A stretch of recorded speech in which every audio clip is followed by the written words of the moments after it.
अच्युतं केशवं रामनारायणं कृष्णदामोदरं वासुदेवं हरिं श्रीधरं माधवं गोपिकावल्लभं जानकीनायकं रामचन्द्रं भजे अच्युतं केशवं सत्यभामाधवं माधवं श्रीधरं राधिका राधितं इन्दिरामन्दिरं चेतसा सुन्दरं देवकी नन्दनं नन्दजं सन्ददे.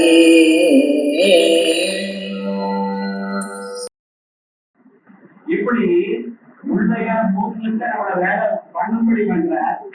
அதனால ஏற்பட்டதான விளைவுகளை மறுபடியும் என்ன பண்றார், அதை போகும்படியும் பண்றார்.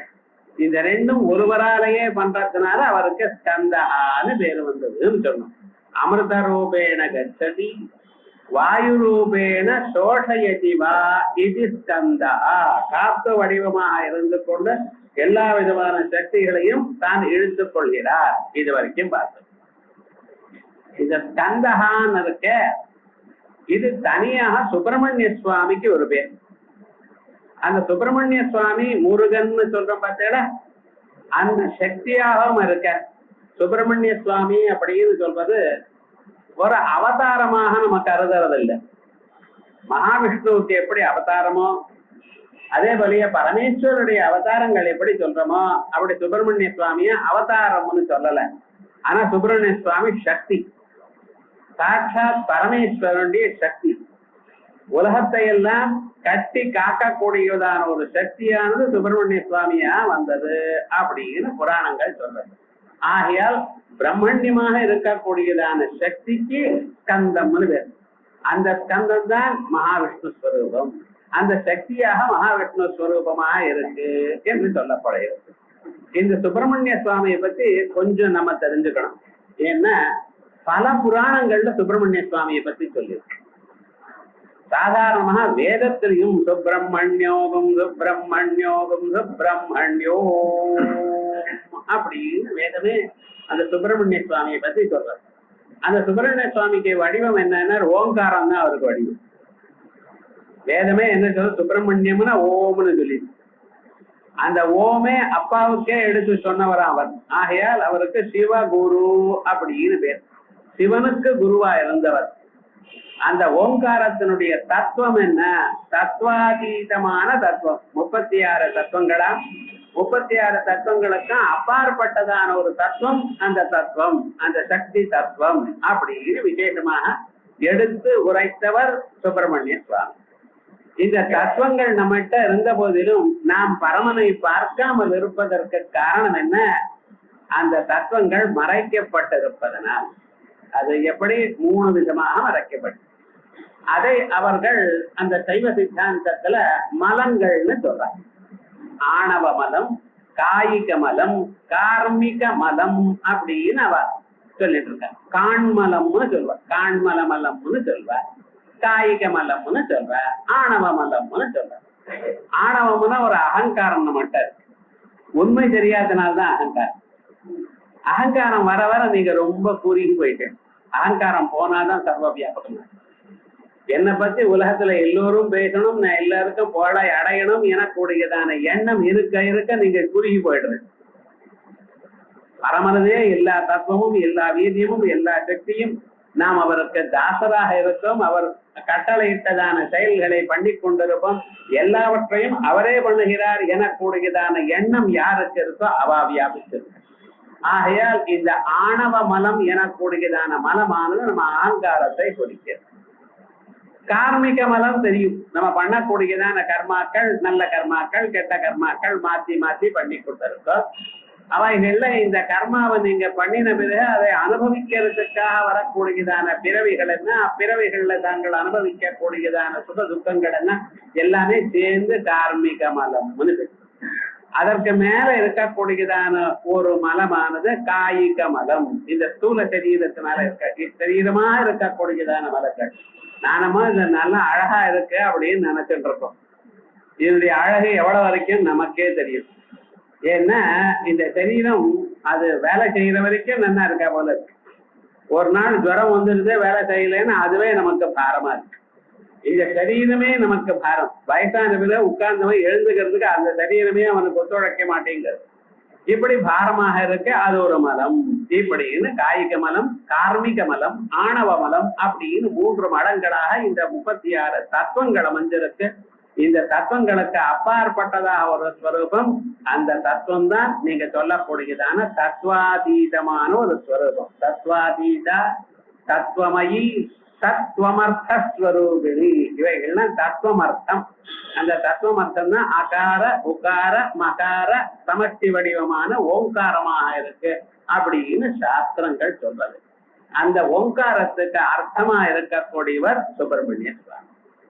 அந்த சுப்பிரமணிய சுவாமியினுடைய ஜன்மா ரொம்ப விசேஷமாக வால்மீகி ராமாயணத்துல பாலகாண்டத்துல சொல்லியிருக்கு.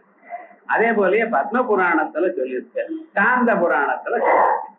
முக்கியமாக அவர் எப்படி பிறந்தார், எதற்காக பிறந்தார், அந்த ஸ்வரூபம் என்ன, இவைகள்லாம் நமக்கு தெரியும். என்ன பறவைக்கு முன்னால இருந்து சக்தி தான் அங்கே வேலை செஞ்சுட்டு இருக்கு.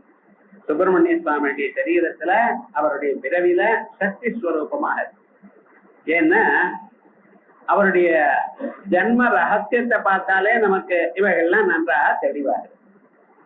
ஒரு காலத்துல கஷ்யப பிரஜாபதி, நேற்றே பார்த்தோம் பார்த்தா, அதிதி கஷ்யப பிரஜாபதிக்கும் அதிதிக்கும் வாமனர் மகாவிஷ்ணு பிறந்தார்னு சொன்னோம். அதே விதமாக அந்த கஷ்யப பிரஜாபதிக்கு தனு எனக்கூடியதான ஒரு ஆட்டுக்காரின் இடத்துல வஜ்ராங்கன்னு ஒருவன் பிறந்தார். இந்த வஜ்ராங்கன்கிறவன் பிறக்கிறப்பவே அரக்கனாக பிறந்தார். ஆனா அந்த கஷ்யப பிரஜாபதி நான் முன்னாலேயே சொன்னேன், கஷ்யப பஷ்யகோ யதா அப்படின்னு சர்வதா சர்வகாலம் அந்த பரமனுடைய சிந்தனத்திலேயே இருந்து கொண்டு மிக சிறந்ததான ஒரு நிலையை பெற்றவர் அவர். அவரிடத்துல பிறந்ததுனால இந்த வஜ்ராங்கனுக்கு ஒரு நல்ல எண்ணம் வந்துதான், நாம் மற்றொரு பிறவியில பண்ணினதான ஒரு தோஷத்தினால எனக்கு இப்படி ஆசுர ஜென்மா கிடைச்சிருக்கு, அரக்கனுடைய ஜென்மா கிடைச்சிருக்கு, இதை நம்ம போய் இந்த ஜென்மால உயர்ந்ததான ஒரு நிலையை பெறணும் அப்படிங்கிறதுக்காக சத்சங்கத்தினால அவனுக்கு தோணிது. இதனால நாம் எங்க பிறந்தோம், எப்படி பிறந்தோம், எப்படி வாழறோம்ங்கிறது கணக்கு இல்லை. எப்பாவதும் உங்க வாழ்க்கையில நீங்க திருப்பி கொள்ளலாம். திருப்பி கொண்டு உயர்ந்ததான ஒரு நிலையை மனிதன் அடையலாம். ஏன் நான் இப்படி பிறந்துட்டேனே, ஒன்றும் இல்லாத போயிடுது அப்படின்னு கவலைப்படல. மனுஷியால் எல்லோருக்கும் பகவானை அடையறதுக்கு ஒரு சான்ஸ் இருக்கு. இவன் என்ன பண்ணினான், பல ஆயிரம் வருஷங்கள் தபசு பண்ண தொடங்கி விட்டான். அதுக்கு முன்னால தபசுக்கு போறதுக்கு முன்னாலேயே இவருக்கு கல்யாணம் ஆச்சு. அவருடைய ஆத்துக்காரிக்கு வராங்கின்னு பேரு. இவன் வஜ்ராங்கன், அவன் அந்த அம்மா வராங்கி. கல்யாணம் ஆனவரும் கொஞ்ச நாள் ஆனவரும் தபஸுக்கு போயிட்டார். தபஸுக்கு போயிட்டு ரொம்ப நாள் ஆகி திரும்பி வர. திரும்பி வந்து பார்த்தா பிரம்மதேவர் அனுகிரகம் பண்ணினார். இல்ல சௌக்கியமா அந்த கெட்ட குணங்கள்லாம் போயிடுது, நல்ல ஒரு சக்தியோட வந்திருக்க. வந்து பார்த்தா வீட்டுக்குள்ள ஆத்துக்காரி காணும். என்னடா இருக்குன்னு தேட ஆரம்பிச்சார். எல்லா இடத்துலயும் தேடினார், எங்கேயும் காணப்படல. காடுகள்லாம் தேடினார். ஒரு இடத்துல ஒரு காட்டுல ஒரு மரத்துக்கு கீழே உட்காந்து அழுதுண்டே இருக்கா. கிட்ட போய் கேட்கிறார், அம்மா ஏன் அழற நீ அப்படின்னு கேட்டார். நீங்களும் தபஸுக்கு போயிட்டு என்ன காப்பாத்துறவா யாரும் இல்ல, நான் கொஞ்ச நாள் இருந்தேன். ஆனா அந்த இந்திரனுக்கு எனக்கு என் மேல ஒரு ஆசை வந்தது. அவன் வெகு நாட்களாக என்ன துன்புறுத்துட்டே இருக்கான். என்னுடைய பாதிவிருத்தி தர்மத்தினால அவன் கிட்ட வர முடியல. இருந்தாலும் அவன் என்ன ரொம்ப துன்புறுத்துட்டு இருக்கான். ஒரு நாளைக்கு குரங்கு வேட்டமா வந்து நான் ஜபம் பண்ணிட்டு இருக்கிற காலத்துல அதுக்கு முன்னால வந்து அங்க இருக்கக்கூடியதான படங்களையும் அந்த பாத்திரங்களையும் தூக்கி போட்டுட்டான். நான் என்ன பண்ணுவேன், எப்ப நான் ஜபத்துக்கு உட்கார்ந்தாலே குரங்கு வருதுன்னா, இந்த கதையை கேட்டபோது நமக்கு குரங்கு வருமானு பார்த்துட்டே இருக்காரு. அப்படி அந்த அம்மா பட்ட கஷ்டங்களை சொல்லியிருக்க.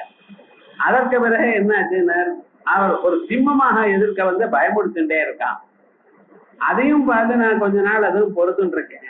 பாம்பா நான் இருக்கிற இடத்துக்கு வந்து என்ன காலில் கடிச்சு விட்டான். இப்படி சிரமங்கள்லாம் கொடுத்துட்டு இருக்கான். நான் தான் ஓடிட்டு என்ன பண்றதுன்னு தெரியல, என்னை காப்பாத்துறவா யாரும் இருக்காருன்னு தெரியலையே ஆகையால் நீங்க சொல்லி கொடுத்த அந்த மந்திரத்தையே ஜபித்துக் கொண்டதுக்கே இருந்தாலே எனக்கு பயமா இருக்கு, ஆகையால் தான் நீங்க இருக்கேன் அப்படின்னாடா. பார்த்த நம்ம இப்படியே விட்டா போறாது அப்படின்னு அந்த அம்மாவுக்கு ரட்சணத்தை கல்பனம் பண்ணிவிட்டு என்ன பண்ண, மறுபடியும் தபசுக்கு போனார். பிரம்மதேவருக்காக குறித்து மறுபடியும் தபசு பண்ணினார். அப்படி தபசு பண்ணின பிறகு பிரம்மதேவர் பிரத்யட்சமா என்ன வேணும் உனக்குன்னு, மூவுலகங்களையும் ஜெயிக்கக்கூடியதான ஒரு பையனை பிரசாதிக்கணும்னு சொன்னார். பிரம்மதேவர் சரின்னு சொன்னது மட்டும் இல்லாமல் அந்த பையன் எப்படிப்பட்டவன் அப்படின்னா, அவனை கொல்லப்படணும்னா 7 நாட்கள்ல இருக்கக்கூடியதான ஒரு குழந்தை தான் கொல்லணும். குழந்தை பிறந்து 7வது நாள் இருக்கிற அந்த பையன் தான் கொல்ல முடியுமே தவிர வேற யாராலையும் கொல்ல முடியாது. இப்படி ஒரு பண்ணார். இது கேட்டதான தாரகாசுரன் அவனுக்கு தாரகன்னு பேர் வச்சார். அந்த தாரகாசுரன் என்ன ஆச்சு, உலகத்தை எல்லாம் ஜெயிக்க தொடங்கிவிட்டான். நல்ல பலம் வந்து ஈஸ்வர சக்தி வேற இருக்கு, அப்பா அவனுடைய மந்திர சக்தியும் இருக்கு, எல்லாமும் இருக்கு, பலம் ஆயிடுது. இப்ப என்ன, இவனுக்கு ஒரு தைரியம் இருக்கு, நம்மளை யாரும் ஜெயிக்க முடியாது. நம்மளை கொல்லணும்னா யார, சின்ன குழந்தை கொல்லணும். பிறந்த 7வது நாள் எந்த குழந்தையால கொல்ல முடியும்னு சொல்லுங்க பாக்கலாம். அப்படி குழந்தை யாருமே இல்லையே, ஆகையால் விவகாரம் ஒன்றும் வராது, நம்மளை கொல்றதுக்கு ஆளே இல்லை அப்படின்னு நினைச்சுட்டான். கர்வம் ஜாஸ்தியா எடுத்து துன்புறுத்த ஆரம்பிச்சுட்டான் தேவதைகள். ஏன்னா அந்த தேவதைகள்லாம் அந்த இந்திரன் தேவதைகளுக்கு அதிபதியா இருக்கக்கூடியதான இந்திரன் அவனுடைய அம்மாவை துன்புறுத்தின கதை அவனுக்கு கேட்டுவிட்டான். சும்மா இருப்பானா, என்னடா பண்றதுன்னு எல்லா தேவதைகளையும் விரட்ட ஆரம்பிக்கிறான். தேவதைகள்லாம் நடுங்குறான். இப்படி இருக்கிற காலத்துல தேவதைகள்லாம் சேர்ந்து பரமேஸ்வரனை பிரார்த்தனை பண்றாங்க. ஏன்னா சீக்கிரமாக நமக்கு ஒரு விடிமோட்சம் வரணும், தாங்க முடியல, இப்படி எல்லா விதமாகவும் ஹிம்சை பண்ணிக்கொண்டே இருக்கானே இந்த தாரகன் அப்படின்னு ஆரம்பிச்சு பரமேஸ்வரனை தபஸ் பண்ணிட்டு இருக்க. பரமேஸ்வரனை பிரார்த்தனை பண்றதுக்காக தேவதைகள் தான் போற. அப்பொழுதுதான் ஈஸ்வர சங்கல்பம், தனக்கும் ஒரு குழந்தை வேணும்னு பகவான் நினைச்சிட்டு இருக்கார். பகவான் நினைச்சுட்டு பார்வதியோட பேசும் பொழுது இந்த தேவதைகள்லாம் ஒட்டு மொத்தமா போயிட்டாக்கா கைலாசத்துக்கு போய் அவளை டிஸ்டர்ப் பண்றான். அப்ப பரமேஸ்வரனுக்கு கோபம் வந்து, என்ன இப்படி நீங்க பண்ணிருக்கல, நிதானமா இருந்து பொறுத்து வரப்படாத, சொல்லிட்டு வரப்படாத, இப்படி ஸ்ட்ரைக் பண்றா போல அத்தனை தேவதைகளும் ஒன்னா வந்திருக்கல அப்படின்னு சொல்லும் பொழுது உங்களால தாங்க முடியல அப்படின்னு விசேஷமாக சொல்ற. அப்ப பரமேஸ்வரன் நீங்க போயிட்டு வாங்க கவனிச்சுக்கிறோம். ஏன்னா பரமேஸ்வரனுக்கு ஒண்ணு மகா கோபம், இல்லைன்னா மகா சந்தோஷம், இதுன்னு சொல்ல முடியாது. அவர் ஆசு தோட்டி ஆசு கோபம், நினைச்சா டக்குனு கோபம் வந்துடும், எல்லாத்தையும் எரிஞ்சு விடுவார். இல்லைன்னா மகா சந்தோஷம் வரும், என்ன பண்ணுவார், எது வேணும்னாலும் அதுக்கு 100 மடங்கா கொடுப்பார். என்ன பண்றது, போன சந்தர்ப்பம் சரியா இல்லை, சரின்னு போயிட்டார். அதற்கு பிறகு கொஞ்ச நாள் ஆன பிறகு அந்த பரமேஸ்வரனுடைய வீரியமானது கீழே பூமியில விழ அந்த பூமி முழுக்க பத்தினி எரிய ஆரம்பிச்சுட்டான். ஏன்னா அந்த பரமேஸ்வரனுடைய சக்தி அவ்வளவு விசேஷம். அந்த சக்தியானது ரொம்ப விசேஷமா இருக்கிறது. பூமி பத்தினி எரிய ஆரம்பிச்சது. அந்த பூமாதா பார்த்தார், இந்த வீரியத்தை நான் வைத்துக் கொள்ள முடியாது, இதுக்கு தகுந்தவர் இவ்வளவு உஷ்ணமா இருந்தாலும் காப்ப அதை தாங்கக்கூடியவர் அக்னிதான் அப்படின்னு அக்னி தேவர்கிட்ட கொடுத்துரு. அக்னி பகவான் என்ன பண்ணிட்டார், தன் வயிற்றுக்குள்ளேயே வச்சுட்டார். 5000 வருஷம் வச்சுட்டு இருந்தாரு. அது என்னைக்கும் வெளியில வரமாட்டேங்கிறது, உடம்பு முழுக்க தங்கம் ஆயிடுதான். அதனாலதான் அக்னி பகவானுக்கு ஹிரண்ய ரேதஸ்ன்னு பேரு. எப்படி வருது பாருங்க, இப்படி ஹிரண்ய ரேதஸ்ன்னு பேரு. இந்த சந்தர்ப்பத்துல அந்த பார்வதி பரமேஸ்வரர் ஒன்றா இருக்கும் பொழுது எப்படியாவதும் பரமேஸ்வரனுக்கு பார்வதிக்கு ஒரு குழந்தை பிறக்கணும்னு ஒரு ஆசை இருந்தது. இவெல்லாம் வந்து அந்த சந்தர்ப்பத்தை கெடுத்து விட்டாங்கிறதுக்காக அம்பாளுக்கு கோபம் வந்து என்ன பண்ணிவிட்டா, தேவதைகளுக்கு யாருக்கும் குழந்தையே இருக்கப்படாதுன்னு தெரிஞ்சுக்கிட்டா. பாருங்க என்ன ஆயிடுது, எந்த தேவதைக்கும் குழந்தைகள் அவதாரத்துல குழந்தையா இருக்கலாம், ராமனுக்கு லவகுஷால் பிறக்கலாம், மற்றவர்களுக்கெல்லாம் குழந்தையே கிடையாது. தேவதையாக இருக்கும் பொழுது அவளுக்கு ஒரு குழந்தையும் கிடையாதுன்னு தெரிஞ்சுவிட்டா. அதோட மட்டுமில்ல, இந்த பூமாதாவை இந்த விழுந்த வீரியத்தை தான் எடுத்து அக்னிக்கு கொடுத்தாள் எனக்கூடியதான அபிப்பிராயத்துல அந்த பூமாதாவுக்கு கண்டம் கண்டமாக தனித்தனியாக அநேக ஆத்துக்காரர்கள் இருப்பா அப்படின்னு, ராஜாக்கள்லாம் பூமிக்கு ஆத்துக்காரர் மாதிரி அப்படின்னு வேற தெரிஞ்சுட்டார். வேற வழி இல்லாமல் இப்படி இருக்கும் பொழுது இந்த அக்னி பகவான் 5000 வருஷங்கள் வச்சுட்டு அந்த சக்தியை தாங்க முடியல அவருக்கு. அப்படி ஒரு நாளைக்கு கங்கா மாதா கிட்ட பார்த்து இந்த சக்தியை கங்கா மாதா கிட்ட கொடுத்தார். இப்படி ஒவ்வொன்னா மாறுறது. முதல்ல பூமியில விழுந்தது, பூமி அக்னியில இருந்தது, அக்னியானது கங்கா மாதாவை கொடுத்த. இந்த கங்கா மாதாவால தாங்க முடியல. 5000 வருஷங்கள் அந்த சக்தியை வைத்துக் கொண்டிருந்தாலும் சரீரத்துல இருந்து இறங்க மாட்டேங்கிறது அந்த சக்தி. என்னடா இது வம்பா இருக்கே, தேவதைகள்லாம் தினந்தோறும் வந்து வந்து பாக்குறேன், நமக்கு குழந்தை பிறக்கணும், இந்த குழந்தை பிறக்கணும், குழந்தை பிறந்தாதான் நமக்கு விடிகாலம் வரும் அப்படின்னு பாக்குறா, வரவே இல்லை. அப்பொழுது பிரம்மதேவருக்கு வந்து கங்கா மாதா தபஸுக்கு போயிட்டாளாம். தபஸ் பண்ண பிறகு பரமேஸ்வரன் என்ன சொன்னார், இந்த சக்தியை நீங்க கொண்டு போய் உதய பர்வதம், சூரியன் உதிக்கக்கூடியதான மலை இருக்க பட்சல அந்த மலைக்கு பக்கத்துல 10,000 மைலுக்கு ஒரு பெரிய காடு இருக்கு, அந்த காட்டுல விட்டுருங்கோ அப்படின்னு. சரின்னு வேற வழி இல்லை, தாங்க முடியல, அதனால கொண்டு போய் அங்க விட்டுவிட்டா. அந்த அங்க இருக்கக்கூடியதான அந்த காடுல நாணல் நிறைய முளைச்சிருந்துதான். அந்த நாணலுக்குத்தான் ஷரம்னு பேரு. அந்த ஷர வனம், வனம்னு சொன்னா காடு. நாணல் காடுல அவர் அங்க போடப்பட்டது. அதுக்கப்புறம் அங்கே பிறந்தாராம். 10,000 வருஷங்கள் ஆனவரும் பிறந்தாராம். தேவதைகள் பாருங்க, முதல்லயே நல்ல சரியான சமயம் போட்டு பார்த்திருந்தாலே என்னால் குருவன கிரகம் இருக்குமே, ஆனால் அவ அப்பவே அடைஞ்சிருக்கலாம். இப்ப 20,000 வருஷம் சிரமப்பட்டு அதுக்கப்புறம் சுப்பிரமணிய சுவாமி பிறந்தார். பிறந்ததுமே அங்க யாரும் இல்லை, எல்லாத்தையும் இங்க காட்டில் தான் இருக்காரு, ஒண்ணும் இல்லை. அங்க எதிர்ச்சையாக அந்த இடத்துக்கு கிருத்திகா தேவதைகள், கிருத்திகா நட்சத்திரம் சொல்றோமோ இல்லையா, அந்த தேவதைகள் 6 நட்சத்திரங்கள் அங்க வந்ததான். இந்த குழந்தையினுடைய அழக பார்த்தது. இந்த அழகுன்னு சொன்னா அழகுக்கு பேரு போனது கிருஷ்ணன் ஒருவர், சுப்பிரமணிய சுவாமி ஒருவர். அவள்தான் அழகு தெய்வம்னு சொல்றோம். குமாரஹான்னு பேர் அவளுக்கு மட்டும், வேற யாரும் அழகுன்னு சொல்லணும். இது பேர்லாம் எதுவும் அழகுல சேர்த்துக்க, அவ்வளவுதான். நிஜமான அழகுன்னா சுப்பிரமணிய சுவாமி சொல்லணும், இல்ல கிருஷ்ண பரமாத்மாவை சொல்லணும். இவைகளுக்கெல்லாம் இருப்பிடமா இருக்கக்கூடியது மகா லாவண்ய சேவதி அம்பாளை சொல்லிக் கொண்டே இருக்கும். இந்த சுப்பிரமணிய சுவாமி அவ்வளவு அழகா இருக்கார். இதை பார்த்தாலாம். இந்த 6 மாதாக்களும் அந்த குழந்தைய நான் காப்பாற்றுவேன், நான் பால் கொடுப்பேன், நான் பாலை கொடுப்பேன்னு எடுத்து வச்சிருந்தாலாம். சுப்பிரமணிய சுவாமி பார்த்தார், நீங்க ஏன் இப்படி கவலைப்பட்டு இருக்கேன், எல்லோருக்கும் என்ன காப்பாற்றணும் எனக்கூடியதான நல்லெண்ணம் இருக்கல்லவா, ஆகையால் உங்களை 6 பேருக்கு பிரசாதிக்கிறேன்னு ஒரு குழந்தை 6 குழந்தைக மாறினாராம். அப்படி மாறி 6 தேவதைகள்கிட்டையும் இருந்தார், 6 பேர்கிட்டையும் பால வருகினார். அப்படி ஆனந்தமாக வளர்ந்து கொண்டிருக்கார். இந்த விஷயமானது கொஞ்சம் கொஞ்சமாக தெரிஞ்சு போயிடுது. அதனால்தான் சுப்பிரமணிய சுவாமிக்கு கார்த்திகேயன்னு பேர். கிருத்திகா நட்சத்திரங்களுக்கு பிறந்ததனால் அவருக்கு கார்த்திகேயன்னு பேர். இதெல்லாம் வரிசை அந்த சக்தியானது எப்படி வந்திருக்கு பாருங்க. சிவனுடைய சக்தியானது பூமாதாவோட சேர்ந்து, அக்னியோட சேர்ந்து, கங்கா மாதாவோட சேர்ந்து, அதற்கு மலையோட சேர்ந்து இத்தனை விதமாக வந்து கார்த்திகேயனாக உருவத்தை அடைஞ்சிருக்கு. இது 2வது நாள், பிறந்த 2வது நாள் நடந்ததான ஒரு சரித்திரம் இது. இப்படி சரித்திரம் உண்டான பிறகு இந்த விஷயமானது அக்னி பகவானுக்கு யாரோ சொன்னாராம். சுப்பிரமணிய சிவபுரம் என்ன இவள விசாரிச்சுட்டு இருக்காரு டெய்லி, என்ன ஆறுது அப்படின்னு. தெரிஞ்சதுமே அக்னி பகவான் நேரா பாக்குறதுக்காக ஓடுறார். எதுல ஓடுறார் தெரியுமா, அவருக்குன்னு இருக்கக்கூடியதான ஆடு வாகனத்துல, மேகாரூடம் ஜடாபத்தம் கௌரவர்ணம் மகோஜதம் பூமத்வஜம் லோஹிதாட்சம் சப்தார்த்தமதம், ஆடுக்கு மேல ஓடிட்டு இருக்கார்.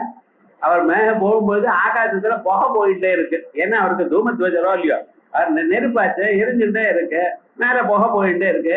என்னடா இது வரிசையா லைனா புகை போறதே தேவதைகள்லாம் பார்த்தாளா. பார்க்கிற வழியில, நடு வழியில கங்கா மாதா அங்க நிக்கிற. அக்னி பகவான நிறுத்தி கேட்டல, என்ன சுவாமி ஏன் இவ்வளவு வேகமா போயிட்டு இருக்கல, என்ன ஆச்சுன்னு உமக்கு தெரியாதா, நான் உங்கள்கிட்ட ஒரு சக்தியை கொடுத்தேன், அதை நீங்க எங்களால தாங்க முடியலேன்னு சொல்லிவிட்டு நீங்க அந்த மலையில போட்டுவிட்டு அங்க குழந்தை பிறந்திருக்கு, நம்ம ஓடணும்னு கங்கா மாதாவும் ஓடினாளா. ஓடி அந்த குழந்தைய பாக்குற பர்யந்தம் ஔத்சுக்கியம், ஏன்னா இப்படி பிறந்திருக்கேன், 10,000 வருஷங்கள் ஆனவரை பிறந்திருக்கேன், அதை பார்க்கணும்னு எனக்கூடியதான எண்ணத்துலதான் 2 பேரும் போனா. ஆனா அந்த குழந்தையினுடைய முகத்தை பார்த்ததுமே இவ 2 பேருக்கும் என் குழந்தைன்னு சண்டை போட்டான். இது எனக்கு தான் வேணும், எனக்கு தான், இது நன்னா இருக்கேன். அங்க பிறக்கிற பர்யந்தம் அதை கவனிக்கிறதுக்கு ஆள் இல்லை. ஆனா பிறந்த பிறகு என்ன ஆச்சுன்னு அந்த அழக பார்த்தால் இது எனது அப்படின்னு 2 பேரும் சண்டை போட்டுறதாலாம். மகாவிஷ்ணு அங்க வர இவளுடைய சண்டைய பார்த்தாராம்.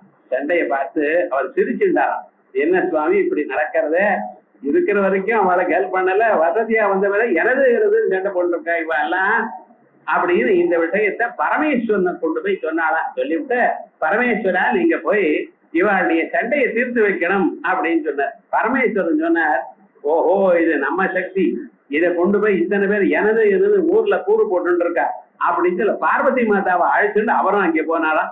எத்தனை பேர் அங்கே போயிருக்க? இப்ப 4 பேர். யாராரு? சிவன் போயிருக்கார், பார்வதி போயிருக்கார், அக்னி போயிருக்கார், அதோட கங்கா மாதாவும் போயிருக்கலாம். இங்க போனதுமே யாருக்கு இந்த குழந்தை இப்ப சொந்தம் யாருக்கு பாருங்க அப்படின்னு சொன்னோம். இந்த குழந்தை பார்த்ததான் சிரிச்சதான். சிரிச்சு இந்த 6 குழந்தைகளும் ஒன்னா பண்ணியிருக்கா. இப்ப அந்த ஒன்னா குழந்தைதுமே 6 முகங்கள் மட்டும் ஒண்ணு, 12 கரங்கள். ஆனா ஒரே குழந்தை தான் இருக்கு இப்ப. ஆனா அந்த குழந்தையானது 4 வேஷத்தை போட்டு குமாரன் என்றும் விசாகன் என்றும் நாகரமேயன் என்றும் சாகன் எனக்கூடியதான 4 பேர்ல 4 பேராக 4 விதமாக 4 பேருக்கு காணப்பட்டாராம். இருக்கக்கூடியதான ஸ்வரூபம் ஒண்ணுதான். ஆனா அந்த ஸ்வரூபமானது 4 விதமாக 4 பேருக்கு காணப்பட்டதுமே அந்த குழந்தை என்ன பாக்குறான்னு வச்சுட்டு ஒவ்வொருத்தரும் என் குழந்தைன்னு ஆரம்பிச்சாலாம்.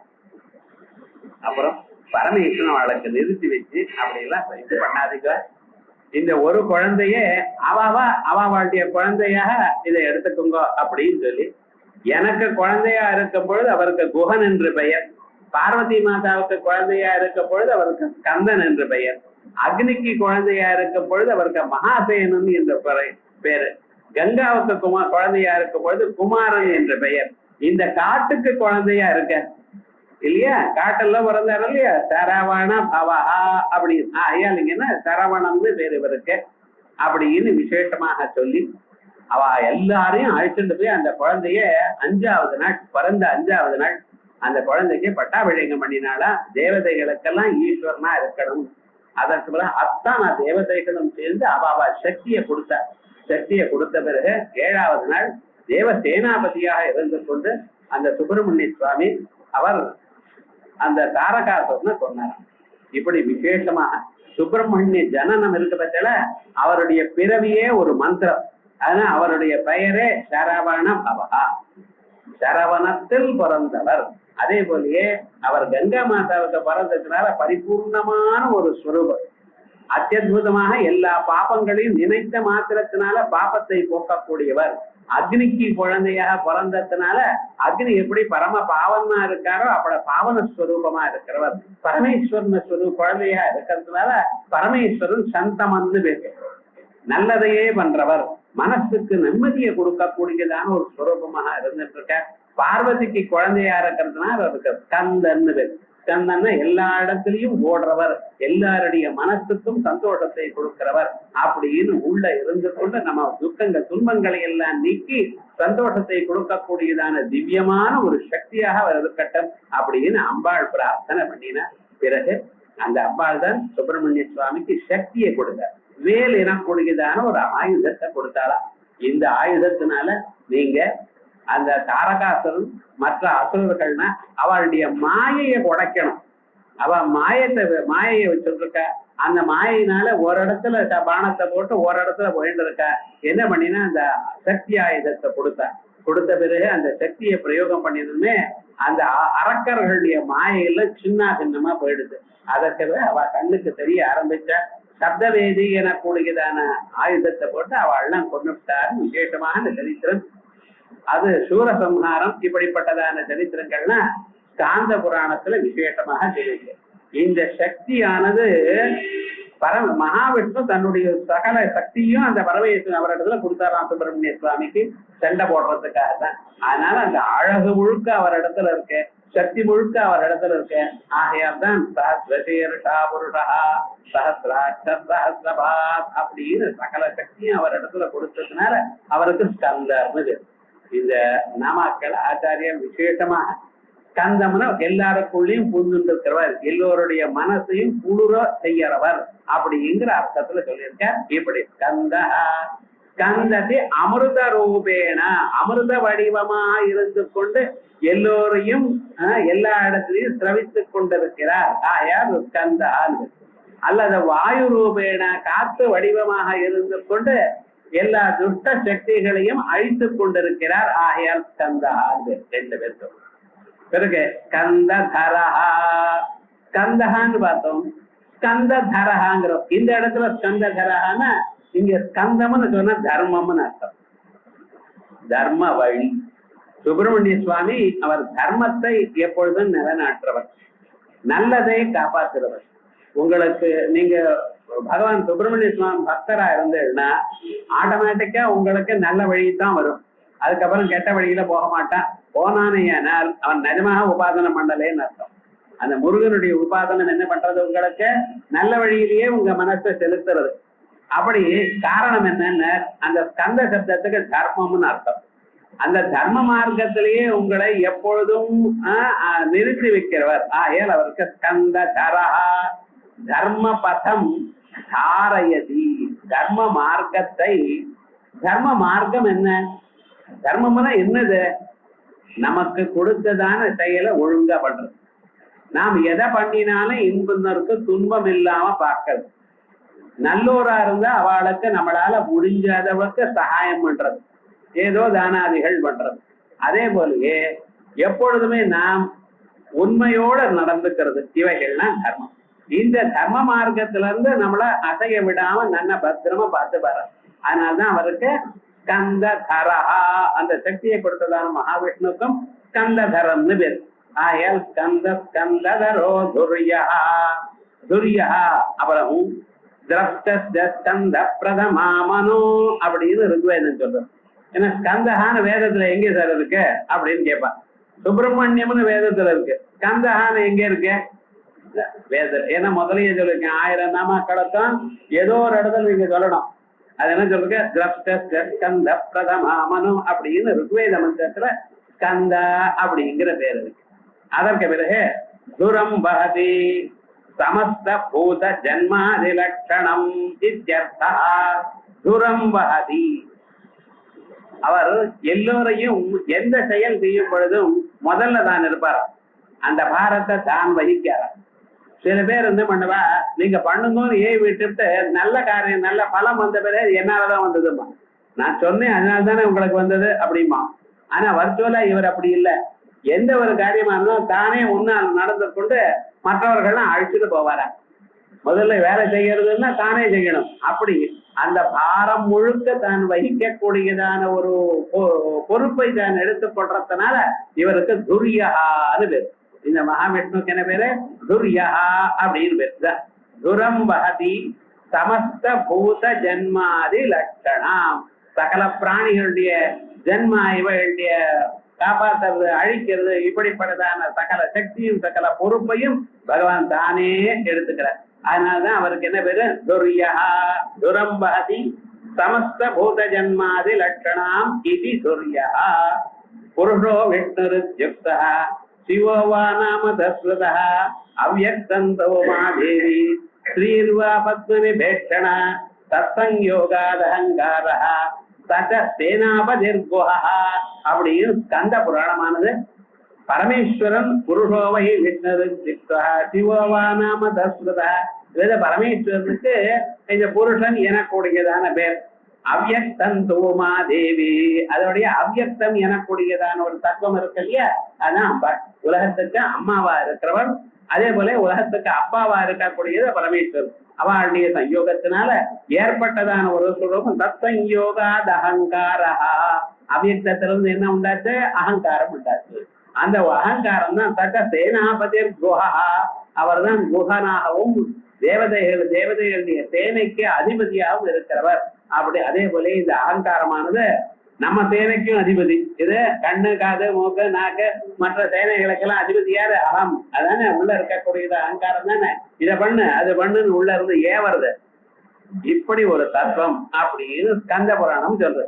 அதே போல இந்த துர்யங்கிற நாமாவை கவி சூடஸ்ய மாதராரிஹானோ ஜாமியை துர்யம் பதிமேரையேதாம் அப்படின்னு அதர்வ வேத மந்திரம் சொல்றது. துர்யம் பதிமேரையேதாம். பீஷ்மாச்சாரியர் பார்க்கணும் அவர் எங்க எப்படி இருக்கார். சரீரத்தில் இருக்கிற சகல சக்தியும் விழுந்து போயிடுது. இனிமேல் எழுந்து நிக்க அவருக்கு சாமர்த்தியம் இல்லை. அவர் அந்த அம்பு சயனத்துல படுக்கையில படுத்துட்டு இருக்கார். தீர்த்தத்தை கையால எடுத்து சாப்பிடக்கூடியதான அளவுக்கு அவருக்கு சக்தி இல்லை. அர்ஜுனன் பாத்தாளத்துல இருந்து அம்ப போட்டு அந்த ஜலமானது அவர் வாயில வந்து விழும்படி பண்ணினார். அப்படித்தான் இருக்க. ஒரு மாச காலமா எல்லா தர்மங்களையும் சொல்லி கொண்டிருக்கார். சரீரத்துல சகல சக்தியும் போயிடுது.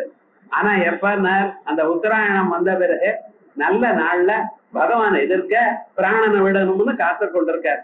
பகவான் என்ன பண்றாரு தெரியுமோ, அந்த பக்த நிலத்துல இருக்கக்கூடியதான ஒரு கௌரவம், சத்தியம் விதாதும் நிஜ பிருத்திய பாஷிதம், அவன் நினைச்சதான செயலை நாம் பண்ணணும் என்பதற்காக மரண சமயத்துல நான் உன்னை பார்ப்பேனா அப்படின்னு நினைத்தாராம் பீஷ்மாச்சாரியர். அதற்காக இத்தனை விதம் தர்மங்கள் சொல்லும் பொழுதும் அவர் தலைமாட்டுல நிக்கிறாராம். அவர் பக்கத்துல நிக்கிறார். ஏன் எப்ப பிராணனை விடுவாரோ நமக்கு தெரியலையே, அந்த பிராணனை விடுறப்ப அவர் எதிர்க்க நான் இருக்கணும்.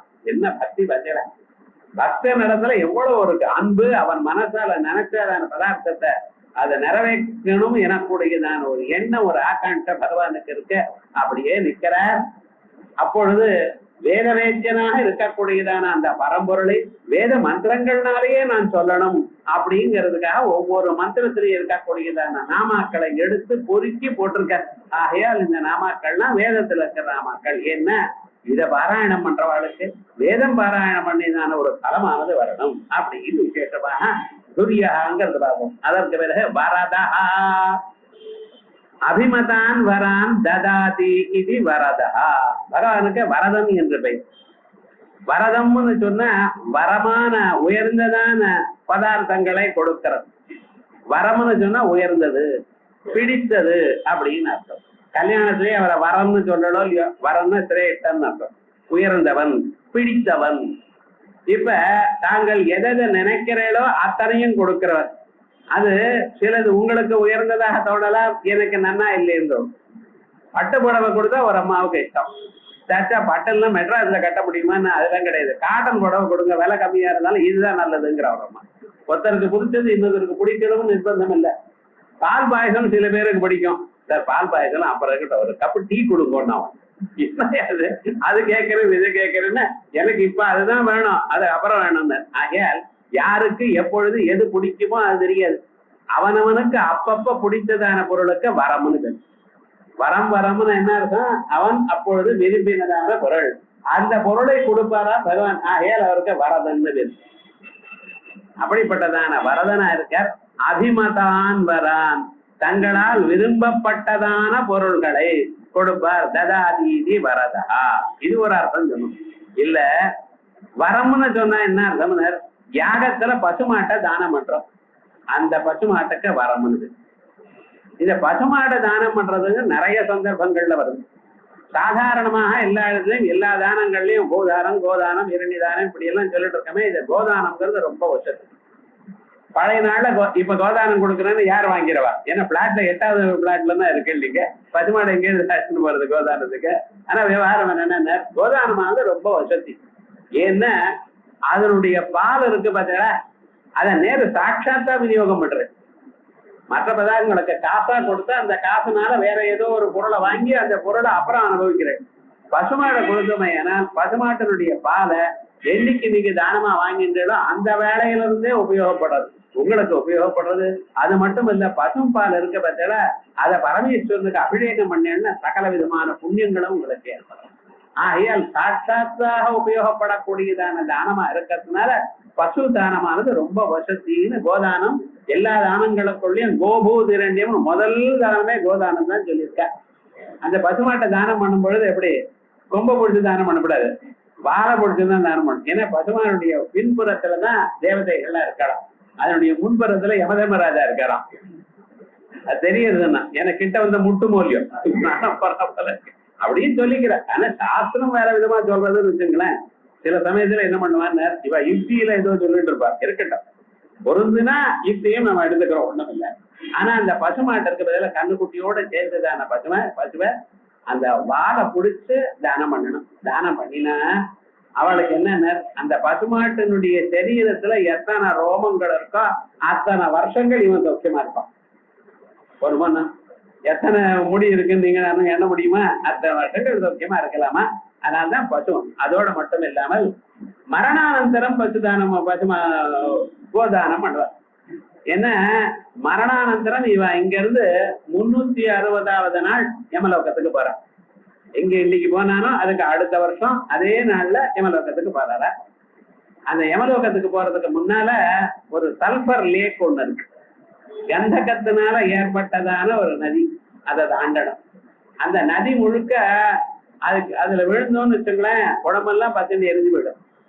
ஆகையால் அதை என்ன பண்றதுங்க, அது சத்தியத்துக்கு கட்டப்பட்டதான ஒரு நதி.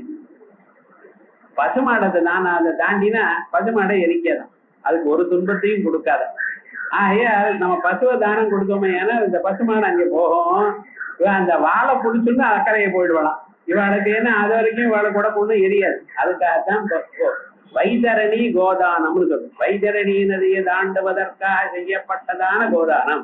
அதனால அதுக்கு என்ன பேரு, வைதரணி கோதானம் இப்படின்னு அப்பொழுதும் கொடுக்குறோம். விவாகாதிகள்லயும் கோதானம் பண்றது, வரதுக்கு கோதானம் பண்றது உண்டு. இப்படி நிறைய இடத்துல கோதானம் விதிச்சிருக்க. அப்படிப்பட்டதான அந்த யஜ்ஞத்துல கோவை தானம் பண்றது, பசுமாட தானம் பண்றது. இது பசுமாட நம்ம சொல்லிட்டு இருக்கோம். இந்த யாஜ்ஞவல்கருக்கு அவர் ஜனக மகாராஜா என்ன பண்ணினார் தெரியுமா? நான் ஒரு நாள் யாகம்னு ஆரம்பிச்ச குருபாஞ்சால தேசத்துல இருக்கக்கூடியதான அத்தனை பிராமணாலும் வந்துட்டாராம். ஏன்னா யாகத்தை அனாஹூதோ அஸ்வரங்க சேத்துன்னு இருக்கு. எங்க ஆத்துல ஹோமம் நடக்கிறது, நீங்க வாங்கன்னு கூப்பிட வேண்டாமா, கூப்பிடாத போனாலும் போலாம். எப்பொழுதுமே ஹோமாதிகளுக்கெல்லாம் கூப்பிடாமலேயே போலாம். மற்ற விவகாரங்கள்ல கல்யாணத்துக்குன்னு இன்விடேஷன் வச்சாலா சார்னு கேட்பான். ஆனா யஜ்ஞ யாகம் நடக்கிறதுன்னு சொன்னா வேண்டியது இல்லை, அனாஹூதோ அஸ்வரங்கத்து கூப்பிடாமலேயே போகணும். ஏன்னா யஜ்ஞோவை விஷ்ணு சாக்கா பகவான் அல்லவா யஜ்ஞ வடிவமாக அங்க இருக்க அப்படின்னு சொல்றது. அப்படி அங்க குரு தேசத்திலையும் பஞ்சால தேசத்திலையும், பஞ்சாலம்னு சொன்னா பஞ்சாப்னு சொல்றோம் பார்த்தீங்களா, அந்த தேசம், அந்த தேசத்துல இருக்க அத்தனை பிராமணாலும் வந்துட்டாளாம். வந்து அப்படின்னு பாக்குற அத்தனை பிராமணாலும் எல்லோரும் பிரம்மனிட்டாளா, வேதாத்தியன சம்பன்னாளா இருக்கா. அவருக்கு ஒரு ஆசை வந்து, அடாடாடா இத்தனை பிராமணால் இவ்வளவு வச்சு இவ்வளவு வர்ச்சஸோட இருக்காள. அந்த பிராமணாளுக்கு வர்ச்சஸ் என்ன, காயத்ரி மந்திரத்தை ஜபித்தா ஆனா அந்த முகத்துல தெரியும், அந்த அட்ராக்ஷன் தெரியும். வந்து ஒரு நாமாவும் ஜபிக்கலன்னா வேற ஏதோ கலை தான் இருக்கும். என்னடா அந்த காயத்ரி மந்திரத்தை ஜபிச்சு அவ்வளவு விசேஷமாக இருந்துட்டு இருக்கா. ஆனா இவாளுக்குள்ள நன்றாக வேதத்தை வாசித்த வேதத்தை தான் அறிந்து கொண்டு அதை கேட்ட கேள்விக்கு பதில் சொல்லக்கூடியதான அப்படி உயர்ந்ததான ஒரு நிலையில இருக்கிறவன் யார்? என்ன படிப்பானது அதை உபயோகப்படுத்தா தான் படிப்புக்கு அழகு. 5 வருஷம் MBBS படிச்சிருக்கேன்னா என்ன பண்ண போறேன்னு கேட்டேன். ஒன்னும் படிப்புக்காக படிச்சா இனிமேல் ஆத்துல உட்கார்ந்துட்டு இருக்கேன். நாம என்ன பண்ணுறது, தஞ்சாவூர் டிஸ்ட்ரிக்ட்ல எல்லாரும் இப்படிதான், நல்லா படிச்சுட்டு என்ன பேருமனை உட்கார்றேன்பா அப்படி ரொம்ப பேர் இருந்துட்டு இருக்கா. ஆனா அதை பிரயோஜனம் பண்ற படிப்பெல்லாம் வேஸ்ட் இல்லவா? அப்ப என்ன ஆச்சுன்னு, இதை நாம் உபயோகப்படுத்தினால்தான் அந்த படிப்புக்கே அழகு. வேதாத்தியனம் பண்ணினானால் அதுல இருந்து கர்மாக்களை பண்ணி அந்த கர்மாக்கள்னால லோகக்ஷேமம் ஏற்படும்.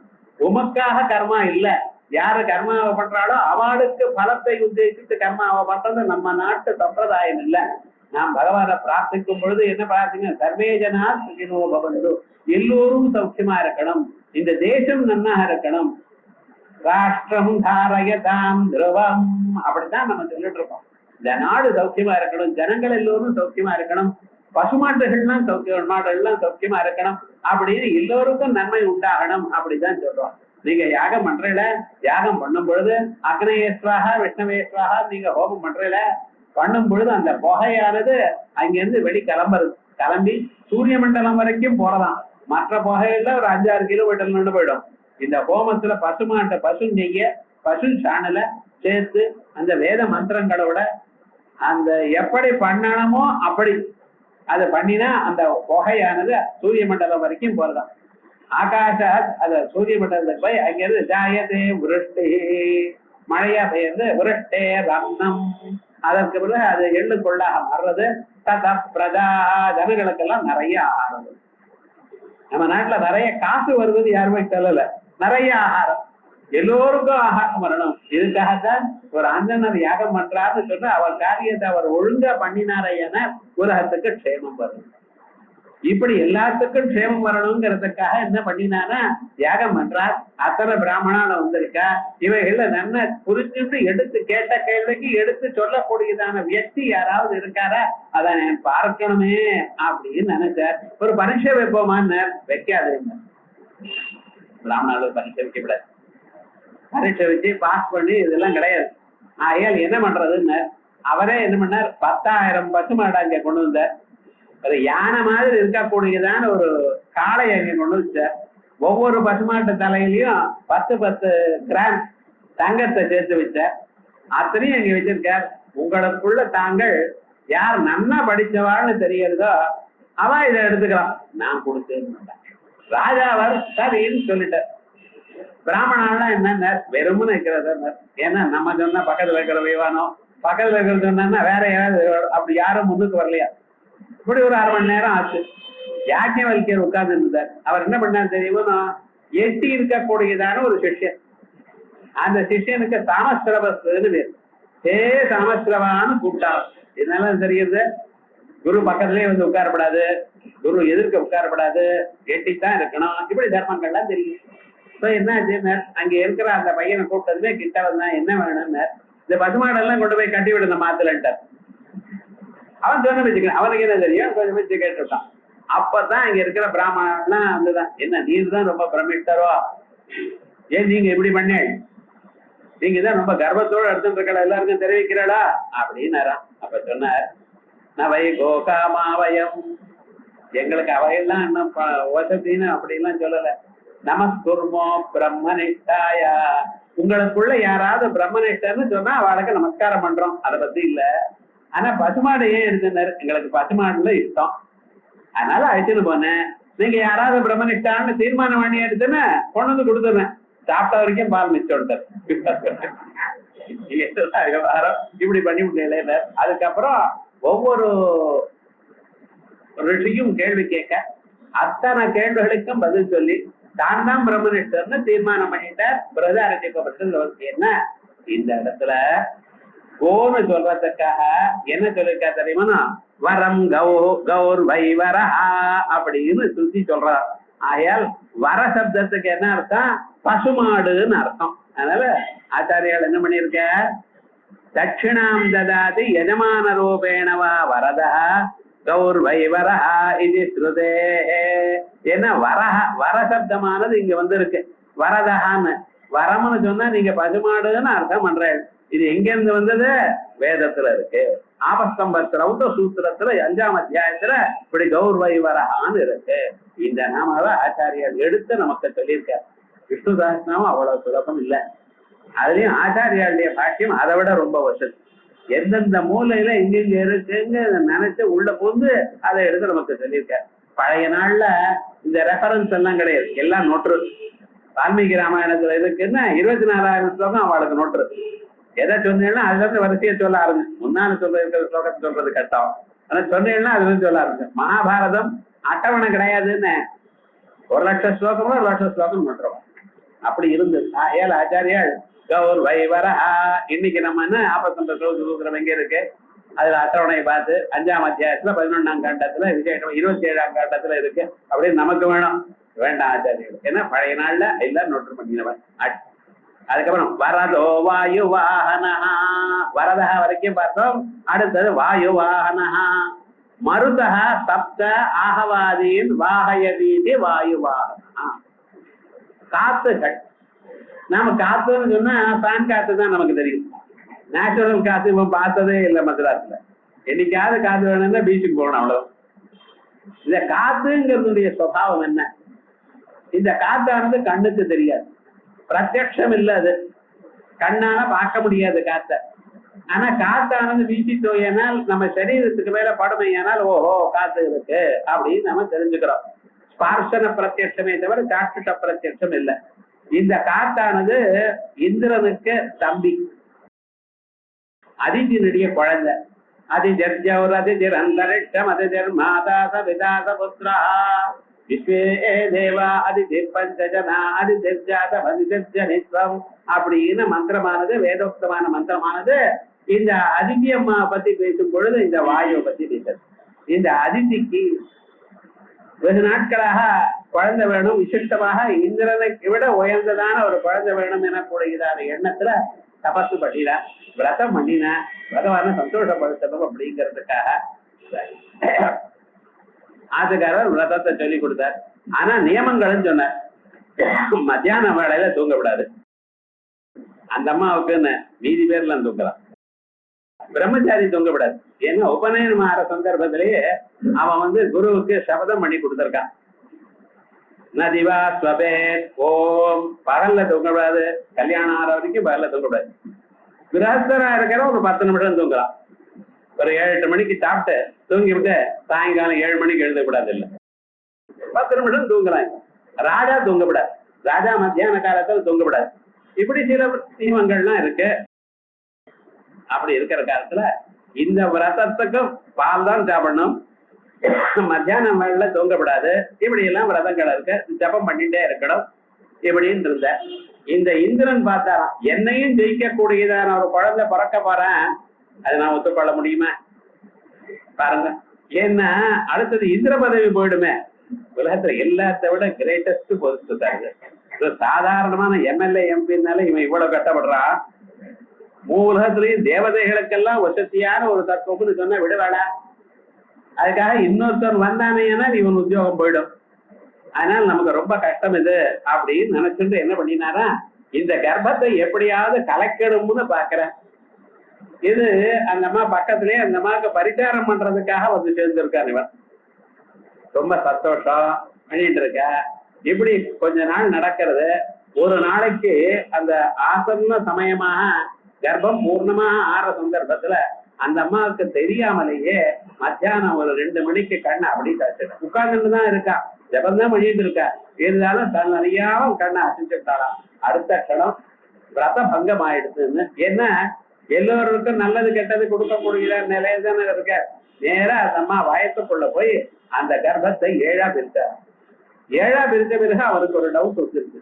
இந்த 7ஆ பிரிக்கப்பட்டதான அந்த கர்ப்பத்துக்குள்ள இருக்கிறவன் பலசாலியா இருந்தான்னா நான் என்ன பண்றதுன்னா மறுபடியும் ஒவ்வொன்னையும் 7ஆ பிரிச்சான். இப்படி பிரிச்ச பிறகு அது 49 ஆச்சாம். அதான் சப்த சப்த மருத்கடா அப்படின்னு 7 மருத்கடங்கள் அப்படின்னு. அந்த 7 பிண்டங்கள் இருக்க பதில ஆவக பிரவக அனுவக சம்பக விவக பரவக பராவக பரீவகம் அப்படின்னு 7 விதமான காத்துக்கள். இந்த காத்துக்கள்ல ஒரு காத்து தான் நம்ம பார்த்துட்டு இருக்கோம். மீதி காத்துகள்லாம் பிரளய சந்தர்ப்பத்துல வரும், அப்பப்ப வரும். மலையை உச்சியை கீழே தள்ளக்கூடியதான காத்துகள்லாம் இருக்குது. காத்தினுடைய சக்தி சாதாரணமாக மனிதரால இவ்வளவு என்று கவனிக்க முடியாது. அந்த அளவுக்கு இருக்கக்கூடியதான காத்துகள், அந்த காத்துகள் 7 காத்துகளா. அந்த ஒவ்வொன்றையும் தனித்தனியாக பிரித்ததான காத்துகள்லாம் வேதத்துல மறுகணங்களை சொல்லும் பொழுது நம்ம சொல்லிட்டு இருக்கோம், பூஜை பண்ணிட்டு இருக்கோம், மந்திரங்கள்லாம் சொல்லிட்டு இருக்கோம். அவைகள் இருக்கட்டும். இந்த காத்துகளை எங்கெங்க இருக்கணும் அப்படிங்கிறத நம்ம தீர்மானம் பண்ணி வச்சிருக்கணும். பூமிக்கும் மேகங்களுக்கும் பூமிக்கும் நடுவுல இருக்கக்கூடியதான காத்துக்கு ஆவகம்னு பேர். மேகங்களுக்கும் சூரியனுக்கும் நடுவுல இருக்கக்கூடியதான காத்துக்கு பிரவகம்னு பேர். சூரியனுக்கும் சந்திரனுக்கும் நடுவுல இருக்கக்கூடியதான காத்துக்கு அனுவகம்னு பேர். சந்திரனுக்கும் நட்சத்திரங்களுக்கும் நடுவுல இருக்கிற காத்துக்கு சம்பகம்னு பேர். நட்சத்திரங்களுக்கும் கிரகங்களுக்கும் நடுவுல இருக்கக்கூடியதான காத்துக்கு விவாகம்னு பேர். அந்த கிரகங்களுக்கும் சப்தர்ஷி மண்டலத்துக்கு நடுவுல இருக்கக்கூடியதான காத்து பராவகம்னு பேர். சப்தர்ஷி மண்டலத்துக்கும் துருவ நட்சத்திரத்துக்கும் நடுவுல இருக்கக்கூடியதான காத்துக்கு பரிவகம்னு பேர். நீங்க இங்கிலீஷ்ல அட்மாஸ்பியர், ஸ்ட்ராட்டாஸ்பியர் அப்படின்னு தனித்தனியா சொல்லிட்டு இருக்கணும் இல்லையா? இவைகள்லாம் அங்க வந்து துருவ நட்சத்திரம் ஜெனித்துன்னு சொல்லிட்டு பாருங்க. எல்லாத்தை விட வசதியான ஒரு இடம் அப்படின்னு அது சம்ஸ்கிருதத்துல துருவம்னு பேர். இப்படி 7 விதமாக அட்மாஸ்பியரை நீங்க பிரிச்சிருக்கீல. அத தனித்தனியாக வேதங்கள்ல ஆவக பிரபாதி பேதங்களா இருக்கு. அங்கங்க காத்துகள்ல இங்க நமக்கு இருக்கிற அளவுக்கு காத்து இல்ல, ரொம்ப நைஸா இருக்கும். ஆனா அதுக்கு சக்தி ஜாஸ்தி. இங்க இருக்கக்கூடியதான காத்தா இருந்து ஸ்தூலமான காத்து. ஆனா அங்க இருக்கக்கூடியதான காத்து எவ்வளவு பெரியதான பொருளா இருந்தாலும் அதை உடச்சு கீழே தள்ளக்கூடியதான அளவுக்கு காத்து இருக்குன்னு விசேஷமாக சொல்லிட்டு இருக்க. காத்தானது ரேரா போயிடுமா, அவ்வளவு தூரம் நிறைய இருக்காது. ஆனா அது வந்து அடிச்சதையானால் நமக்கு ரொம்ப சிரமப்படும் அப்படின்னு சாஸ்திரங்கள்ல சொல்லியிருக்கேன். அப்படிப்பட்டான காத்துகளை மருதா சப்த ஆவஹாதீன். இந்த ஆவகம்னு சொன்னதான் ஆவகம், பிரவகம், அனுவகம், சம்வகம், விவகம், பரவகம், பரீவகம் எனக்கூடியதா இருக்கிறதாக ஆவகாதி பேதங்கள் ஆச்சாரிய அவ்வளவுதான் சொல்லியிருக்காரு. இந்த ஆவகாதி பேதம்னு இது விசேஷமாக சொல்லியிருக்கேன். இதை பத்தி கருட புராணங்கள்ல விசேஷமா இருக்கு, நம்ம அதை பார்த்துக்கணும். ஆவகாதி பேதான் வாஹயதி, அவைகள்லாம் நடக்கும்படி பண்றாரா, இங்கேயும் அங்கேயும் செல்லும்படி பண்றார். ஆகையால் அவருக்கு என்ன பேரு? வாயு வாகனஹா அப்படின்னு பகவானுடைய நாமக்கள். கந்த ஸ்கந்ததரோ துர்யோ வரதோ வாயு வாகனஹா அப்படின்னு 5 நாமக்களை பார்த்தோம். மேல வாசுதேவோ புருஹத்பானோ ஆதிதேவ புரந்தர அப்படின்னு வாசுதேவன் எனக்கூடியதான நாம, ரொம்ப உயர்ந்ததான நாம. இத அடுத்த